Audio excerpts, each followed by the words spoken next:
चेन्नई में चुनावी उड़न दस्ते के अधिकारियों ने 4 करोड़ रुपए जब्त किए। नेल्लाई एक्सप्रेस ट्रेन से कैश जब्त हुआ। कैश के साथ 3 लोग गिरफ्तार। जम्मू कश्मीर पुलिस का बड़ा एक्शन। आतंकियों के मददगारों पर कार्रवाई करते हुए करोड़ों की संपत्ति कुर्क। कोर्ट के आदेश पर पुलिस ने एक्शन लिया। मध्य प्रदेश के बड़वानी में पुलिस की कार्रवाई। पुलिस ने 3 हथियार तस्करों को गिरफ्तार किया। उत्तर प्रदेश के उप मुख्यमंत्री ब्रजेश पाठक का बयान। कहा, इस बार 80 में से 80 सीटें प्रचंड बहुमत के साथ जीतेंगे। समाज के लोगों ने जाति धर्म संप्रदाय से ऊपर उठ करके माननीय प्रधानमंत्री नरेंद्र मोदी जी को आशीर्वाद प्रदान किया है। मैं बहुत बहुत अभिनंदन करता हूं। उत्तर प्रदेश में 80 में 80 सीटें बीजेपी जीत रही है।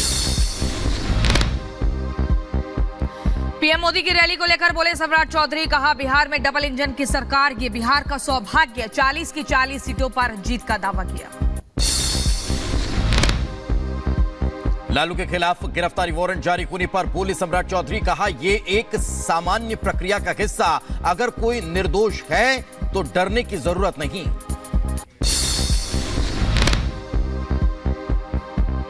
जी मुख्यमंत्री थे, पार्टी के राष्ट्रीय अध्यक्ष थे, तो तत्कालीन प्रधानमंत्री ने कैसे उन पर कार्रवाई किया? मानवाधिकार आयोग ने उन पर फाइन किया, उन पर कार्रवाई किया। लालू यादव जी के परिवार को कोई नैतिक अधिकार नहीं। पीएम की रैली को लेकर चिराग पासवान का बयान। कहा, बिहार में डबल इंजन की सरकार से विकास। बिहार में जीतेंगे सभी 40 सीटें। ऐसे में जहां एक तरफ हमारे प्रधानमंत्री जी की गारंटी है, वहीं हमारे गठबंधन की मजबूती है, जो इस बात के विश्वास को दिलाती है कि आने वाले दिनों में बिहार की 40 सीटें हम लोग जीतेंगे। टीएमसी सरकार पर प्रधानमंत्री नरेंद्र मोदी का हमला। कहा, बंगाल के लोग टीएमसी के करप्शन से ऊब चुके हैं। टीएमसी सरकार के कुशासन से लोग नाराज हैं। हमले पर बोली लॉकेट चटर्जी। कहा, टीएमसी के कई नेताओं ने मुझ पर हमला करवाया। मैं टीएमसी के भ्रष्टाचार को उजागर कर रही हूं, इसलिए ये लोग मुझे मारने की कोशिश कर रहे हैं। लॉकेट चटर्जी की कार पर हमले का मामला। अमित मालवीय ने टीएमसी पर साधा निशाना। कहा, हुगली में हार के डर से टीएमसी ने कराया हमला। खड़गे के कश्मीर वाले बयान पर बोले कविंद्र गुप्ता। कहा, कांग्रेस नेता के इस बयान से पता चलता है कि कांग्रेस ने कश्मीर को आग में धकेला। ना तो पहले कश्मीर को जिस प्रकार से इन्होंने अलगाववाद की आग में झोंका था, धारा 370 लगा करके वहां पर पाकिस्तान के नारे लगते रहे, पाकिस्तान के झंडे चढ़ते रहे। उत्तराखंड के नैनीताल में उमड़ी पर्यटकों की भारी भीड़। मैदानी इलाके में गर्मी से बचने के लिए लोग नैनीताल पहुंचे। पश्चिम बंगाल के हुगली में हुई तेज बारिश। कई जगहों पर आकाशीय बिजली भी गिरी। अयोध्या में रामलला के दर्शन करने के लिए उमड़ी भक्तों की भारी भीड़। राम भक्तों ने लगाए जय श्री राम के नारे। भोजशाला परिसर में एएसआई सर्वे का 17वां दिन। एएसआई अधिकारी कर रहे परिसर के अंदर और बाहर की जांच। नेपाल में राजनीतिक समूह और सुरक्षा कर्मियों के बीच हुई झड़प में 6 लोग जख्मी हुए। पुलिस ने दर्ज किया मामला। बिहार के दरभंगा में अपराधियों के हौसले बुलंद। पिस्टल की नोक पर 8 लाख रुपए की लूट। पुलिस बदमाशों की तलाश में जुटी। उत्तर प्रदेश के झांसी में मां ने बेटी को जंजीरों में कैद किया। लड़की पर प्रेमी के साथ भागने का आरोप। जिला अध्यक्ष ने लड़की को कराया आजाद। बिहार के मुजफ्फरपुर में भाई बहन की डूबने से मौत हुई। खेलने के दौरान डूबे बच्चे। परिवार में मातम पसरा। इजरायल ने फिर किया गाजा पट्टी पर हवाई हमला। कई इमारतें ध्वस्त हुई। दिखाई दिया धुएं का गुबार। अमेरिका के फ्लोरिडा के बार में गोलीबारी हमले में 2 लोगों की मौत। 7 लोग घायल। पुलिस हमलावर की तलाश में जुटी।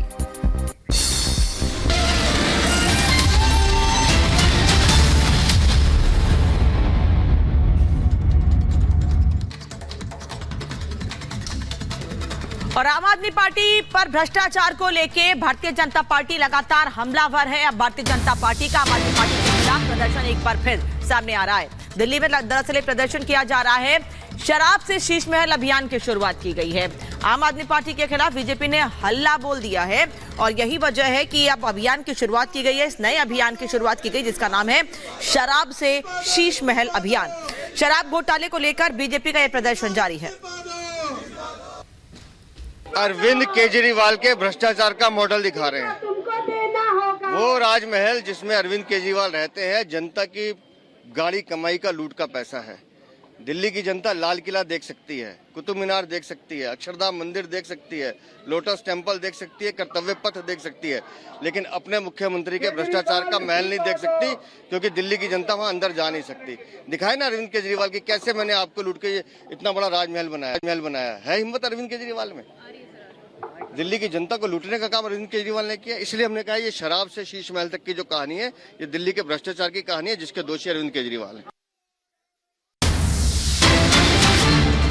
और इसी बीच अगली बड़ी खबर, केजरीवाल पर कपिल मिश्रा का हमला। शराब से शीश महल और शीश महल से तिहाड़। आम आदमी पार्टी के इतने नेता जेल में हैं। जेल से गिरोह यानी गैंग चलता है, सरकार नहीं चलती। इससे पहले भी बीजेपी इस बात का जिक्र कर चुकी है, क्योंकि लगातार बीजेपी अरविंद केजरीवाल के इस्तीफे की मांग कर रही है और अरविंद केजरीवाल इस्तीफा ना देने पर अड़े हैं।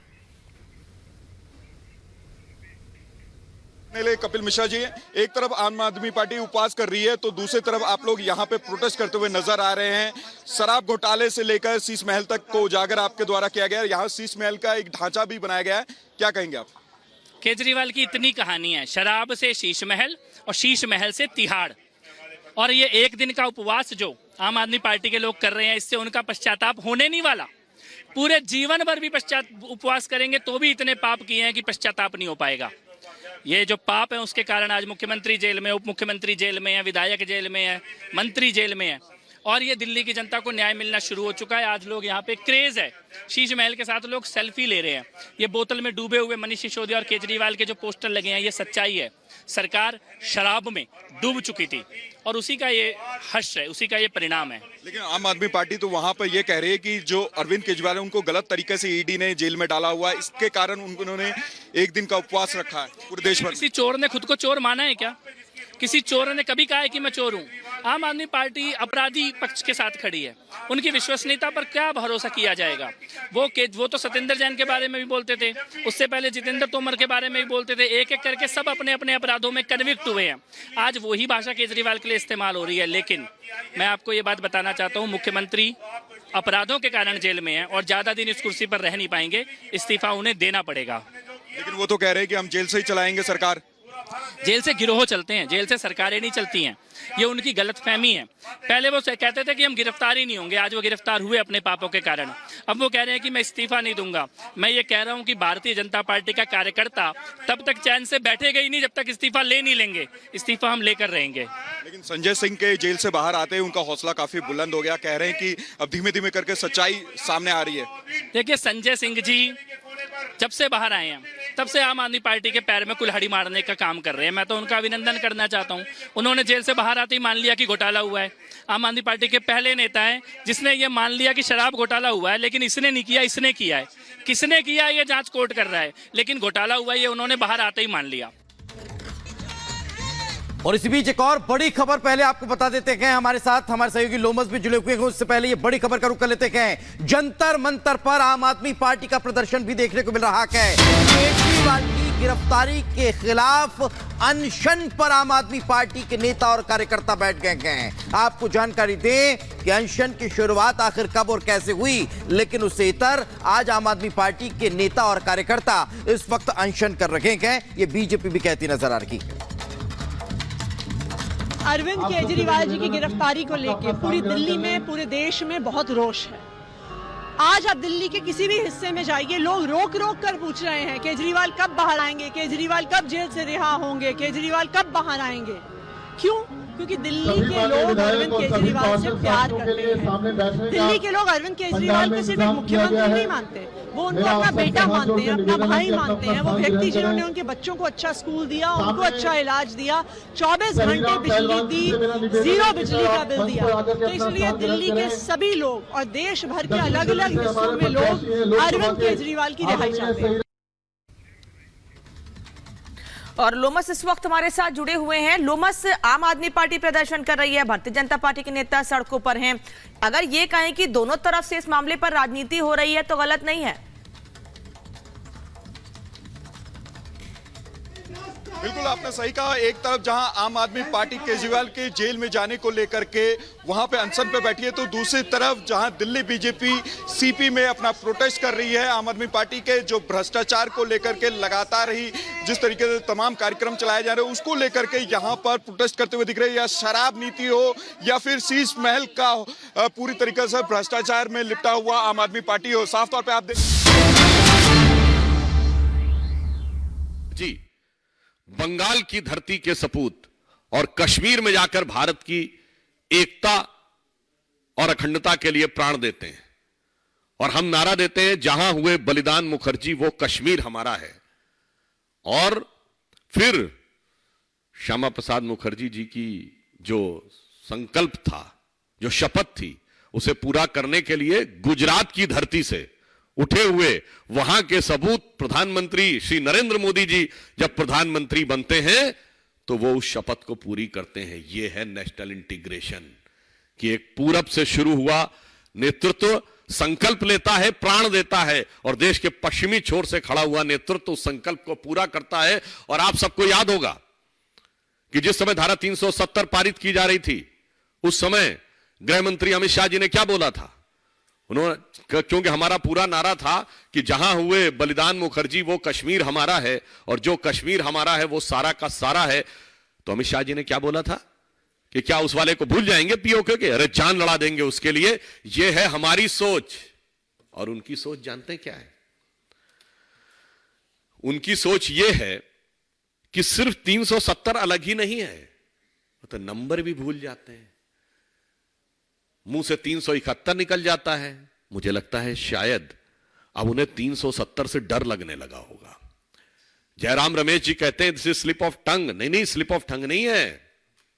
370 तो प्रधानमंत्री जी ने बोल दिया कि भाजपा की 370 आने वाली है, इसलिए अब 370 से डर लगने लगा होगा। तो उस संख्या से शायद घबरा कर उनके मुंह से 371 निकला हो, या फिर यह इनके चरित्र को दर्शाता है कि 370 के प्रति इनके मन में क्या भाव बैठा है। परंतु मैं कांग्रेस पार्टी से पूछना चाहता हूं, यदि कश्मीर से कोई फर्क नहीं पड़ता है किसी दूसरे राज्य में, भारत को तो इतना पृथक पृथक करके देखना है। और दूसरी तरफ मैं कांग्रेस पार्टी से पूछना चाहता हूं, हमास के समर्थन में प्रस्ताव पारित करते हैं, मतलब इजराइल और हमास के बीच में लड़ाई हो रही है, उसमें फिलिस्तीन के पक्ष में भारत सरकार अपना विषय दे चुकी है, उसके बाद आप प्रस्ताव पारित करते हैं। क्यों जी? मैं स्पष्ट पूछना चाहता हूं। उसके बाद प्रियंका गांधी जी उस पर ट्वीट करती हैं, सोनिया गांधी जी आर्टिकल लिखती हैं, हमास के समर्थन में रैली होती है केरल में, बुरहानपुर में हमास के समर्थन में नारे लगते हैं। बहुत साफ है रणनीति। भारत को तो क्षेत्र, जाति, भाषा, राज्य में तोड़ के रखना है और किन्हीं दूसरी शक्तियों को देश के पार हमास तक जोड़ के रखना है।